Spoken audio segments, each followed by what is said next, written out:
The Obamacare architect is back, and he's on the attack. Remember him, Jonathan Gruber? Well, take a listen to what he's saying about the GOP's health care bill.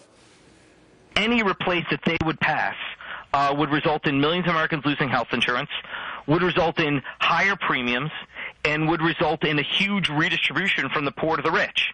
Now, if they're happy with that and they're willing to do that, then they can replace. I wouldn't call that a replacement. I'd call that a scam.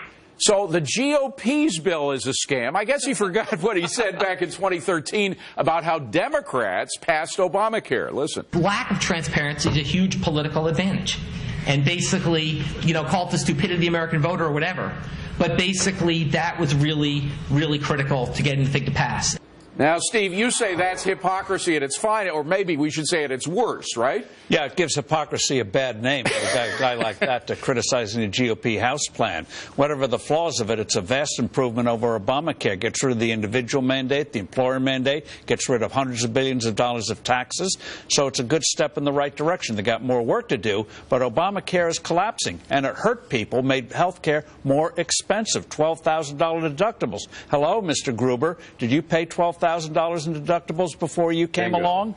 And it wasn't just Gruber, Bruce. I mean, it was the whole narrative of Obamacare when it was spun out. Here are just some of the promises that were made. Premiums are going to go down. Keep your health care plan. No increased deficit. We said right here we knew that couldn't happen, and it didn't. Well, certainly there are issues that need to be taken care of with the individual market.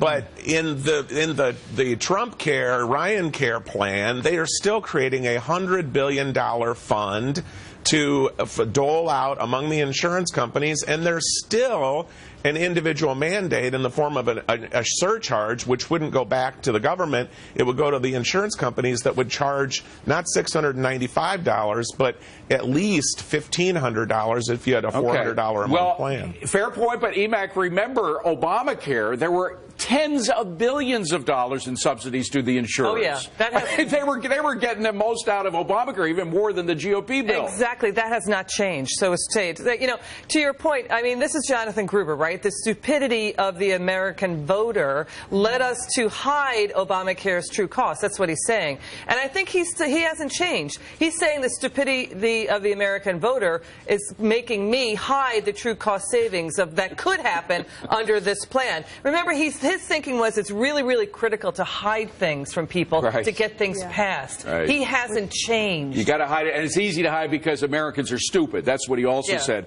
Mike, we should say, Mike, that a number of conservatives do think at least part of this plan is a scam as well, right?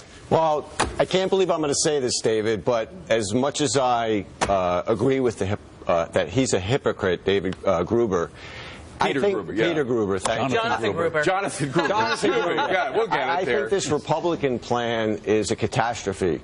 I think we have a once-in-a-lifetime opportunity to make health care insurance what it should be, which is insurance rather than a means of providing health care. There's a backdoor way to the individual mandate, still has pre-existing conditions, there's huge subsidies with tax credits. We're going the wrong way here. Well, Sabrina, and they may work that out, the Republicans, because the president wants to be the mediator between these two groups.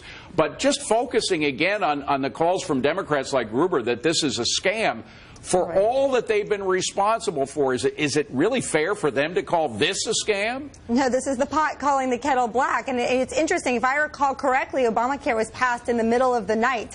I don't think there was a whole lot of transparency there. But the one point, I mean, if we want to talk about transparency, the one thing that we need in health care is transparency. It's price transparency so that consumers know what services cost and what they should cost. And we do not have that under Obamacare, and that is the direction we ought to be moving in. Well, that's that, and there are a lot of points that maybe could be added to or taken from the current GOP plan, John, but most Americans, when you poll them, they do think that Obamacare, let on his own, will fail. And I think that's the important thing. Obamacare was going to die of its own contradictions as it was, and that's my problem with the Republican approach. Of course, repeal what is an offense to common sense, but don't replace, because your replacement is almost as a rule going to be awful too. If you repeal it, there is demand for health care in this country. Market forces will solve it just as they solve any other human need. Okay, but Steve, there is a change in attitude in the country. Actually, Donald Trump talked about that this week, saying that maybe some people would have a feeling of nostalgia as much as they disliked it a year ago. There's so much spin on this now. In fact, we look at a recent poll, the numbers are reversed. 2 years ago, the vast majority of people had an unfavorable view of Obamacare. Now those numbers are pretty much switched.